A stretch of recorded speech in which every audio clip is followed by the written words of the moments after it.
Now, it's often said there are two sides to every story. The Rohingya crisis is no different. A narrative was built over several months, beginning September last year, a narrative that Rohingya Muslim minorities were driven out of Myanmar and the world was obliged to give them refuge. What was lost in the narration was the fact that terrorists of the Arakan Rohingya Salvation Army triggered a face-off with Myanmar military. It could be argued that Myanmar military's response was disproportionate. Much has been written and said about it. What no one else is talking about is the fate of the 53 Hindus of the Mongdo town of Myanmar. Last year we showed you mass graves where Hindus were buried. And now it is confirmed, Amnesty International has confirmed terrorists from the Arakan Rohingya Salvation Army executed 53 Hindus in the Khamong Sek village in northern Mongdo. Most of the murdered Hindus were children. The killings happened on August 25 last year, the same day that the Rohingya terrorists staged deadly attacks on Myanmar police. So should there be any surprise then, as Indian government is reluctant to grant refuge to Rohingyas? Is it not possible hardened terrorists have mixed with the Rohingya refugees? Also, have Rohingyas not brought upon themselves the crisis by taking up arms and killing innocent Hindus and their children?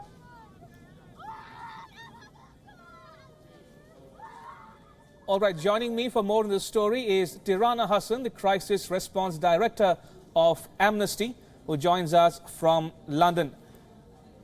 Good to have you join us on WION for this discussion. Now, we've seen and read the Amnesty report. Explain to the WION viewer this import, the significant findings that are contained in your report there. Well, what Amnesty has been able to uncover in its last research mission was we were able to confirm a violent attack which took place over the 25th and 26th of August by the Rohingya armed group known as the Arakan Rohingya Salvation Army. Our latest research, which took us both to Bangladesh as well as to Rakhine State, where we were able to interview eyewitnesses as well as survivors of the massacre, has led us to the findings that ARSA actually conducted a number of violent attacks on the 25th and 26th of August, which resulted in the deaths of at least what the Hindu community in northern Mongdo are telling us is 99 people. We have spoken to individuals who were at the scene when a mass grave was uncovered. We know that over 53 bodies were recovered from there.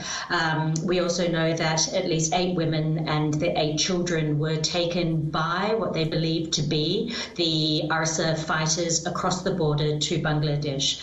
But what is also important to note is that, this was an attack that was carried out, that we believe, by the Arakan Rohingya Salvation Army, which is an armed group.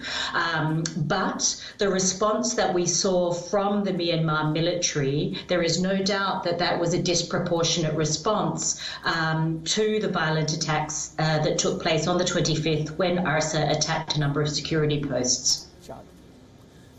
Now, Tirana, some would say that the Rohingya crisis is a classic example of national security consideration on the one hand and humanitarian consideration on the other. How do you expect countries such as India to strike the right balance, so to speak, between security and humanitarian issues?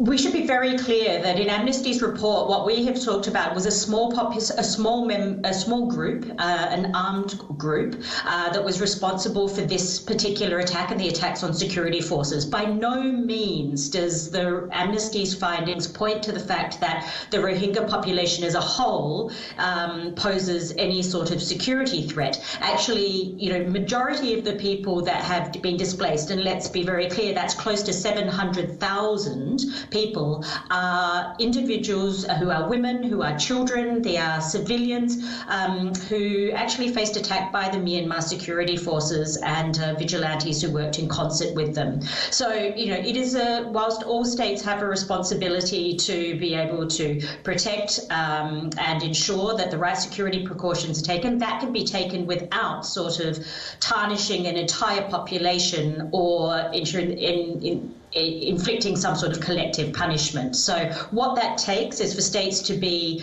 judicious, to do proper screening processes, but by no means is there any justification to start a narrative which would imply that all of the Rohingya are related to an armed group. That is simply not true, and there is no evidence to support that. Right. Point well taken, Tirana, but I want to probe you a little further on that one point.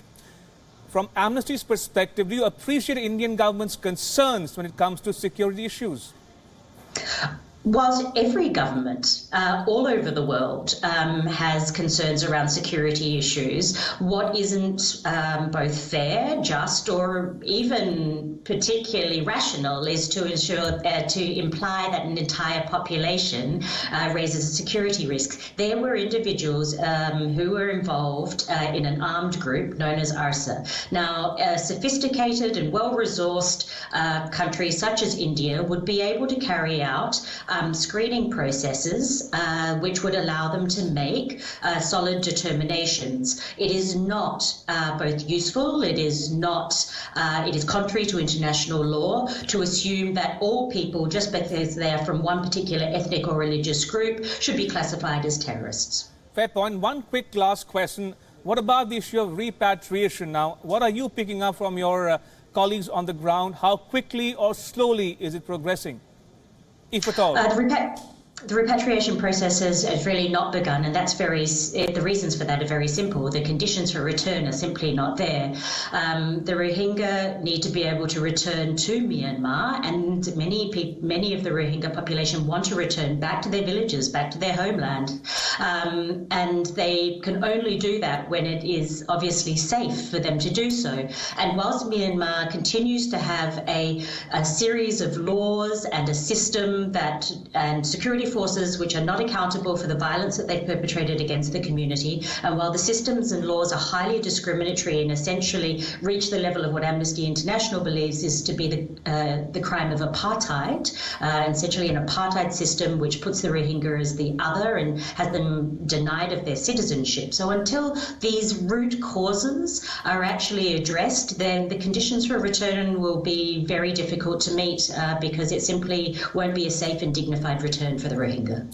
Right. On that note, Tirana Hassan, thank you so much for joining me on WION. Appreciate it. You were listening to Tirana Hassan, the Crisis Response Director of Amnesty, who was joining us live from London.